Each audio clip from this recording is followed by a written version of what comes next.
How I funded myself $1 million in business credit in 1 year. Step 1. Get business address and business phone number. Step 2. Apply for LLC with Secretary of State. Step 3. Apply for an EIN.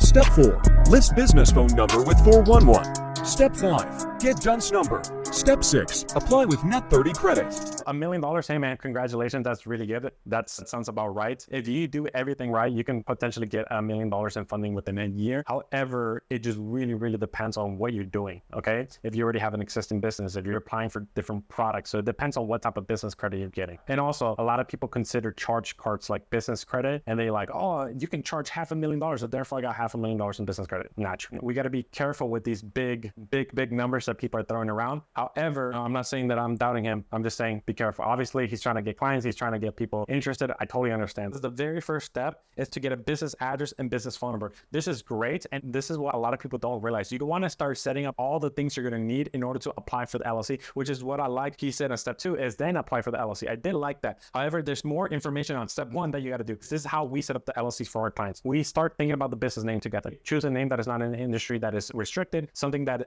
people are not really going to know what it is, and something nice, short, and sweet, and concise. Like, for example, Uber. Before Uber existed, what the hell did the word Uber mean? Nobody fucking knew. If somebody told you, like, hey, if you hear a company called Uber, what does it do? They would have no idea. Like Walmart, Amazon, right? These words don't really mean much to people until now. It's a big giant business, right? You want to choose names of a business that is nice, easy, concise, people can understand and can remember it, because sometimes certain applications need to be manually underwritten, and if it's a confusing name to the person writing it, they can misspell the name of the business, right? You don't want that. I've seen that happen before. Once you chose a solid name, make sure that it's not trademarked. So check the trademark, check if it's available to your Secretary of State. Make sure the domain is available. Once you have verified the name is available, then you go ahead and get the domain. Once you get the domain, then start setting up the business website. Once after you get the website, then apply for the email. So go to Google Workspaces, get a $6 business email from them, and do support@businessname.com. Once you get the email, then get the business phone number, like he says, and then get the business address. Now, depending on the address, I highly just recommend the home address to start. Because here's the deal. The most likelihood of you getting a brick and mortar place, very unlikely, unless if you don't have money coming in. Just get the LLC. Just use your home address as the business address, because that's where they're going to be sending all your mail anyways. And most banks prefer that now, especially after COVID. They understand that most businesses are home ran, especially for online services. And the other thing is that there's nothing wrong with it. Then the last thing a lot of people don't realize is that you also have to get a registered agent. So then get the registered agent after you get the business address. And then once you got all that information, then apply for the LLC, right? So which is step number 2 here. The next step after that is get the EIN number. Totally agree, which is free. Go to the IRS website, go get that for free. Step 4, list